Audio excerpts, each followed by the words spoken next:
Imaginez plier du linge dans une maison où une simple tasse brisée pouvait vous coûter votre emploi ou votre liberté, où chaque geste était observé, chaque mot pesé, et où l'homme que vous serviez était l'être le plus redouté de la planète. En 1943, une adolescente autrichienne du nom d'Elisabeth Kalamer répondit à une petite annonce qui disait « Femme de chambre recherchée lieu, le Berghof sur l'Obersalzberg ». Elle ne le savait pas encore, mais ce travail allait la placer au cœur même du refuge privé d'Adolf Hitler, un sanctuaire secret, lourdement gardé. Dès le premier jour, les règles étaient claires. Aucun commérage, aucune question, pas de contact visuel avec le Führer. Le silence n'était pas seulement attendu, il était imposé. Pendant 70 ans, elle a gardé ses souvenirs enfermés au plus profond d'elle-même. Mais aujourd'hui, dans sa 80e année, Elisabeth Kallhammer a enfin brisé le silence. Ses révélations sur le pouvoir caché d'Eva Braun, les rituels étranges d'Hitler et l'atmosphère glaçante derrière le mythe du Berghof ont bouleversé le monde. Que s'est-il réellement passé derrière ces murs de pierre? Et pourquoi son histoire n'émerge-t-elle que maintenant? La vie domestique du dictateur Elisabeth Kallhammer fut l'une des 20 jeunes femmes sélectionnées avec soin pour faire tourner la forteresse alpine d'Hitler, le Berghof, avec une efficacité clinique. La plupart venaient d'Autriche ou de Bavière, choisies pour leur loyauté, leur propreté et leur discrétion. Elles recevaient des pseudonymes sur les documents officiels afin de protéger la localisation du site, et il leur était interdit de parler de leur travail, même à leur famille. Elisabeth n'était encore qu'une adolescente lorsqu'elle arriva, et ses tâches étaient exténuantes. Repasser les sous-vêtements d'Hitler, nettoyer les sols en marbre, préparer les chambres pour les hauts dignitaires nazis et servir discrètement le thé l'après-midi. Mais cette maison n'avait rien d'ordinaire. Le Berghof fonctionnait davantage comme un temple religieux que comme un foyer. Chaque geste était surveillé. Des SS armés stationnaient à chaque couloir, et les pièces étaient inspectées pour détecter le moindre détail déplacé. Les jeunes femmes étaient mises en garde.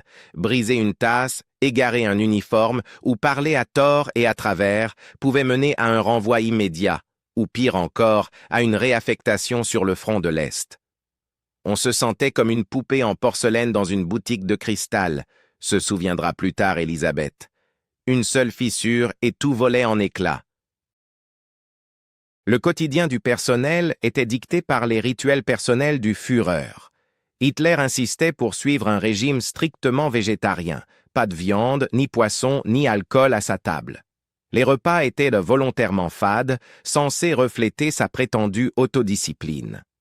Mais chaque plat devait d'abord être goûté par une équipe de femmes afin d'éviter tout empoisonnement, et aucun aliment ne pouvait être servi chaud. Son eau tiède et sa soupe à température ambiante étaient, selon lui, liées à un vague problème de rate, bien que beaucoup pensaient qu'il s'agissait plutôt de pure paranoïa. Mais l'austérité s'arrêtait là, Elisabeth se souvenait que chaque soir, sans exception, un gâteau dense et sucré, surnommé le Führerkuchen, était placé dans la salle à manger. Il s'agissait d'un cake aux pommes, noix et raisins secs, épicé, préparé selon ses préférences exactes, sans glaçage, sans décoration. Une fois les invités partis et le silence retombé, Hitler entrait seul dans la pièce et découpait une large part, souvent à main nue. Il le mangeait comme un enfant qui vole dans le garde-manger, se rappelait Elisabeth. On aurait presque dit qu'il était humain. Et puis il y avait Eva Braun, la première dame officieuse, absente des archives officielles mais véritable reine du Berghof. Bien qu'elle n'ait épousé Hitler que dans les derniers jours passés dans le bunker, elle gérait le domaine comme si elle portait déjà le titre. Le personnel devait la saluer par un « Heil Milady », une formule jamais utilisée ailleurs dans le Reich. Elle était obsédée par l'apparence. Elle choisissait elle-même les uniformes des domestiques, donnait ses directives aux cuisiniers pour les compositions florales et organisait des journées de récompense avec chocolat, coupons de tissu ou sorties au spa local. À Noël, Eva distribuait des pelotes de laine et des aiguilles à tricoter aux femmes de chambre, leur demandant de confectionner des chaussettes et des écharpes pour les soldats du front, photographiées, bien sûr, puis transmises discrètement à l'équipe de propagande du Führer. Malgré ces gestes apparemment bienveillants, Calamer percevait une part d'ombre. Eva était chaleureuse. Oui, mais jamais naïve. Elle voyait tout. Et ce qu'elle voyait, Hitler l'apprenait. Elle la décrivait comme une femme qui souriait sans joie, une personne gouvernant par le charme et le contrôle, gardant la fidélité des filles, tout en gérant discrètement les humeurs d'Hitler. Et pourtant, Eva elle-même était prisonnière. Elle vivait dans une cage dorée, adorée en privé, effacée en public. Elle avait son propre appartement, ses propres vêtements, ses soirées cinéma privées, mais aucun statut officiel. Hitler lui interdisait d'assister aux meetings ou aux cérémonies, la cantonnant au dîner et à la décoration du Berghof. Élisabeth se souvenait de l'avoir passé des heures à ajuster l'éclairage dans la salle à manger principale, désespérée de rendre son amour visible, palpable. Elle vivait pour lui, disait-elle, mais lui ne la laissait vivre que dans l'ombre. Et tandis que des villes comme Dresde et Hambourg étaient réduites en cendres, le Berghof restait intact, un paradis montagnard suspendu dans le temps. Chaque matin, du jus de pomme frais était pressé, des strudels fourrés à la crème, des légumes rôtis dans du beurre et des pâtes aux champignons composaient fréquemment le petit déjeuner. Des dîners élaborés en plusieurs services étaient préparés pour les visiteurs comme Hermann Göring, Albert Speer ou Joseph Goebbels, avec des vins fins et des desserts servis sur des plateaux en argent. Élisabeth et les autres femmes de chambre n'étaient pas autorisées à adresser la parole à ces hommes, seulement servir puis disparaître. Mais une fois les invités repartis, le personnel se régalait des restes, des mets si riches, si décadent, qu'elle avoua n'avoir jamais aussi bien mangé de sa vie. C'était obscène, déclara-t-elle. Dehors, les gens faisaient bouillir des navets dans l'eau. Dedans, on buvait du chocolat chaud et on servait du champagne. Lors des soirées calmes, le Berghof se transformait en salle de cinéma improvisée, comédies musicales américaines, romances françaises, tout ce qui pouvait détourner l'attention des horreurs extérieures. Hitler, silencieux, s'asseyait au dernier rang. Le personnel regardait aussi, pouffant lorsqu'Eva chantait les refrains à voix haute. La réalité était irréelle, un fantasme d'ordre, de grâce et de luxe, construit sur une fondation de souffrance. Et Élisabeth n'a jamais oublié le poids de cette contradiction. « C'était une belle maison, dit-elle. Mais je ne me suis jamais sentie aussi hantée de toute ma vie. » Portrait d'une paranoïa.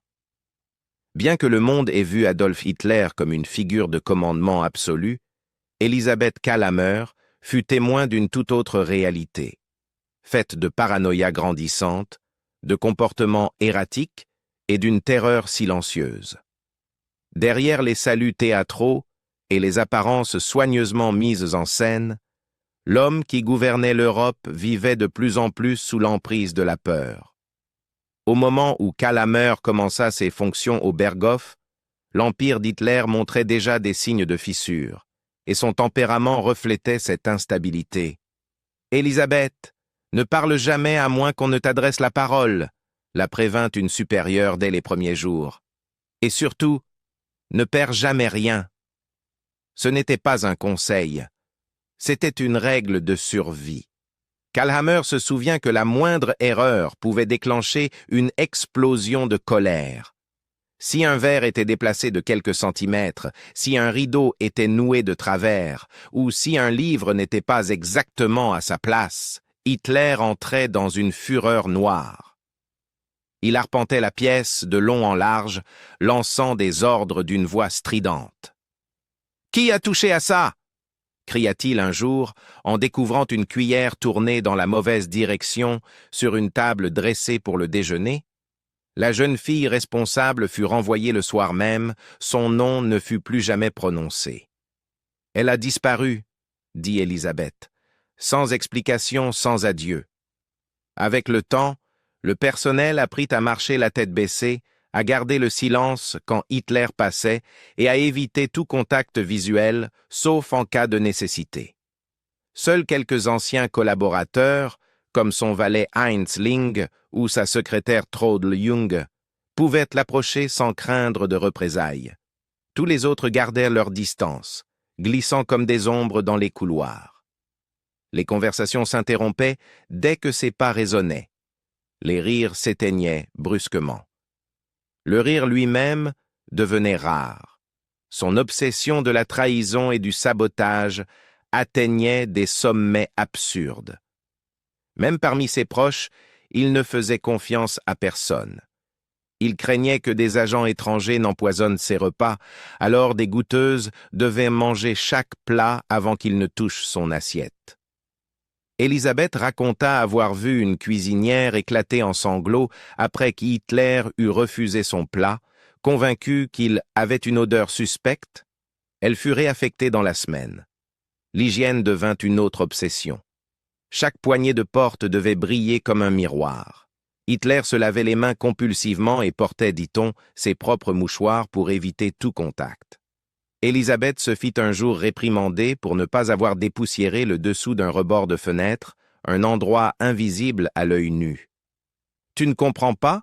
lui dit la femme de chambre en chef. « Son esprit voit ce qui n'existe pas. » Mais le plus glaçant restait les disparitions. Des invités de haut rang, habitués des lieux, diplomates, artistes, anciens camarades du parti, cessaient soudainement d'apparaître dans les registres. Elisabeth se souvient d'un professeur discret qui venait régulièrement apporter à Hitler des journaux étrangers. Un jour, il arriva comme d'habitude. Le lendemain, il avait disparu. « On ne posait pas de questions, » dit-elle. « On ne pouvait pas. » Même entre collègues, la peur était constante. Chaque jeune fille savait qu'un mot de travers, un regard mal interprété pouvait être rapporté. Et la délation était récompensée. Les informateurs étaient partout, dans les cuisines, chez les gardes et même parmi les autres domestiques. Elisabeth décrivit ce sentiment comme être observé non seulement par des yeux, mais par les murs eux-mêmes. En privé, la santé d'Hitler se dégradait aussi. Il souffrait de tremblements, de crampes à l'estomac, d'insomnie et de ce que Calamer appelait des épisodes, des moments où il s'enfermait dans sa chambre et refusait de parler pendant des heures, voire des jours.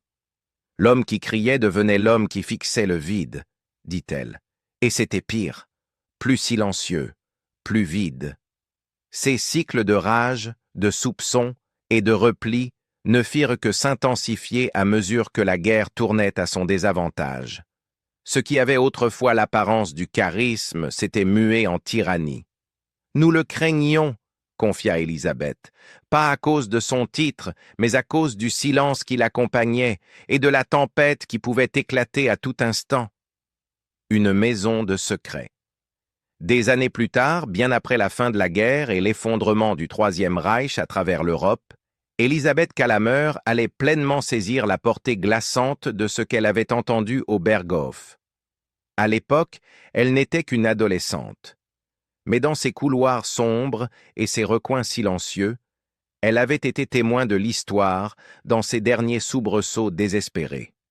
Certaines nuits, la villa, d'ordinaire animée par des opéras de Wagner ou des films américains, s'enveloppait d'un silence inquiétant.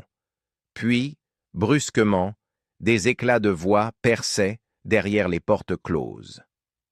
Des hauts dignitaires nazis, Martin Bormann, Albert Speer, même Hermann Göring, arrivaient à la tombée du jour et repartaient sans cérémonie.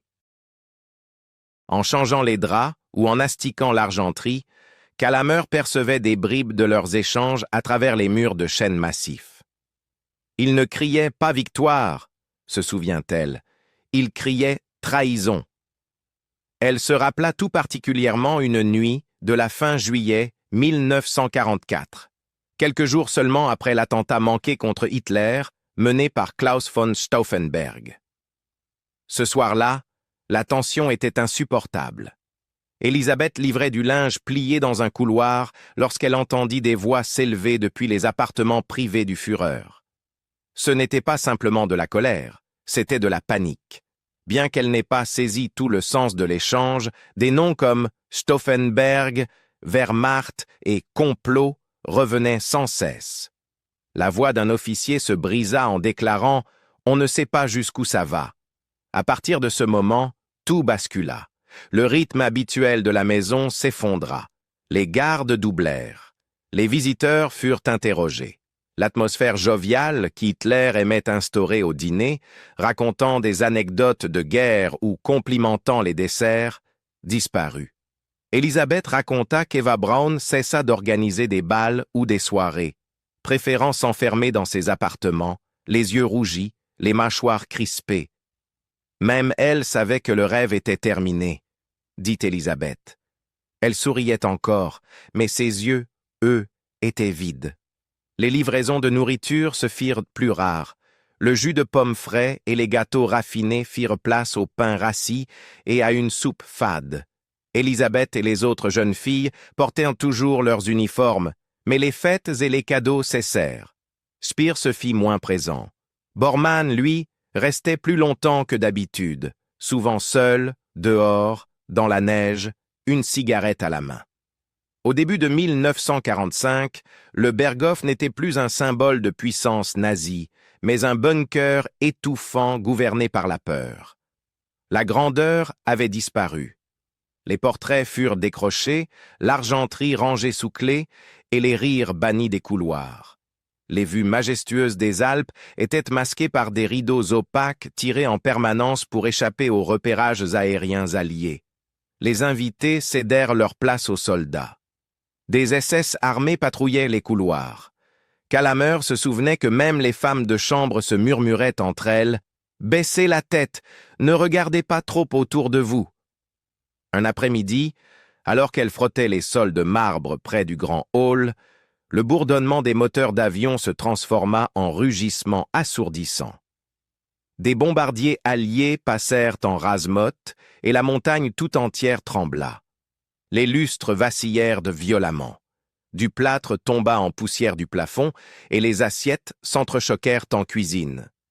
Personne ne cria. Personne ne courut. Un silence irréel s'installa. « On est resté figé », dit Elisabeth. C'était comme attendre la fin sans avoir le droit d'en parler. Puis, l'ordre tomba, évacuation. Elisabeth et les derniers membres du personnel rassemblèrent ce qu'ils purent, la plupart avec une seule valise. Le rêve du Berghof s'était effondré. Ils fuirent sous un ciel gris au rythme des tirs lointains, certains à pied, d'autres aidés par des habitants compatissants. Quelques jours plus tard, la RAF lança un raid ciblé. En avril 1945, le Berghof fut détruit. Ses murs réduits à de la pierre fumante, son mythe consumé par les flammes.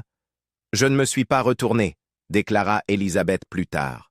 « Nous sommes sortis par la porte de service, celle réservée au personnel. Je n'avais que mes vêtements et une photo de ma mère. Derrière moi, la montagne tremblait. L'air sentait la fumée et la faim. À ce moment-là, le rêve qu'ils avaient bâti était déjà mort. Il ne restait plus que des cendres. » Pourquoi elle s'est tue? Pourquoi Elisabeth Kalhammer a-t-elle attendu si longtemps avant de raconter son histoire? La réponse, elle l'avoue avec une honnêteté tranquille, tient en deux mots. La peur et la honte. Après la guerre, être liée à Adolf Hitler de quelque manière que ce soit, même en tant que femme de chambre adolescente, portait une tâche indélébile. Les gens ne posaient pas de questions, confia-t-elle plus tard. Ils supposaient, et je ne les ai pas détrompés, je ne pouvais pas. De retour en Autriche après la chute du Troisième Reich, Elisabeth enterra ce chapitre de sa vie. Elle refusa les interviews, évita les journaux et n'osa même pas prononcer le mot « Berghof » en public. Pendant des décennies, elle vécut dans le silence, menant une existence discrète, loin des projecteurs, hantée par des souvenirs trop dangereux pour être partagés, et trop lourds pour être oubliés. Mais avec les années et un monde en constante évolution, elle aussi changea. Dans la dernière décennie de sa vie, le poids de l'histoire et celui des vérités jamais dites devint trop lourd à porter. À la veille de ses 90 ans, après une vie entière de silence, Élisabeth décida enfin de parler. Sa voix, bien que marquée par l'âge, était ferme. C'était cette époque-là, et j'étais jeune.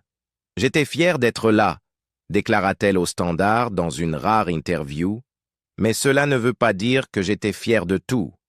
Je ne comprenais pas, à l'époque. Son aveu n'était pas seulement un règlement de compte personnel, c'était une révélation. À travers ses yeux, on entrevoit une autre facette du monde d'Hitler, un monde où la loyauté se dictait par la peur, où même le rire comportait un risque et où le personnel ne vivait pas en acteur, mais en pion dans une illusion grandiose d'ordre et de puissance. Calameur confirma ce que beaucoup soupçonnaient depuis longtemps. L'atmosphère de terreur au Berghof. Mais elle alla plus loin, offrant des détails qu'aucun historien n'aurait pu inventer. Elle décrivit les disputes chuchotées entre généraux, le double rôle d'Eva Braun en hôtesse et manipulatrice, les rituels quotidiens rigides et l'impact psychologique de servir un homme adulé par des millions mais redouté de tous ceux qui le côtoyaient vraiment. Et surtout, elle brisa le mythe du Berghof comme refuge alpin paisible. Pendant des décennies, la culture populaire l'avait dépeint comme un lieu de détente et de contrôle, un repère de montagne depuis lequel Hitler orchestrait sa guerre. Mais le récit d'Élisabeth le redéfinit. Non pas comme un repère, mais comme une cage dorée, une forteresse de paranoïa, une scène où le charme masquait la cruauté et où les strudels et gâteaux soigneusement disposés reposaient sur des fondations construites sur le génocide Eva Braun, longtemps perçue comme passive et décorative, ressort de ce témoignage comme complice. Non pas par des actes directs, peut-être, mais en entretenant l'illusion. Elle souriait toujours, dit Élisabeth, et elle observait toujours. En fin de compte, la confession de Calameur ne se contente pas d'ajouter une note de bas de page à l'histoire. Elle en réécrit un chapitre. Grâce à son courage, nous comprenons désormais le Berghof, non pas comme un sanctuaire, mais comme un lieu où le pouvoir se désintégrait de l'intérieur, où même ceux qui s'en approchèrent de près, femmes de chambre, cuisiniers, secrétaires, vivaient dans une peur constante, et où, sous l'argenterie polie et les tasses de porcelaine, se trouvait le résidu amer d'un régime qui dissimulait ses horreurs sous la routine. Et maintenant, après des décennies de silence, le rideau se lève enfin. Élisabeth Calameur n'a pas changé l'histoire, mais elle nous a permis de la comprendre autrement. Ses souvenirs, simples et sans phare, révèlent à quel point la peur, le contrôle et le déni façonnèrent la vie dans le cercle intime d'Hitler. Ce n'était pas seulement de la politique, c'était un quotidien fait de rituels, de silence et de servitude. Quelle partie de son histoire vous a le plus marqué? Pensez-vous que parler si tard peut encore faire une différence? Partagez vos réflexions ci-dessous. Et si ce témoignage vous a apporté un nouveau regard, n'oubliez pas d'aimer, de commenter et de transmettre. Certaines vérités méritent d'être entendues, même 80 ans plus tard.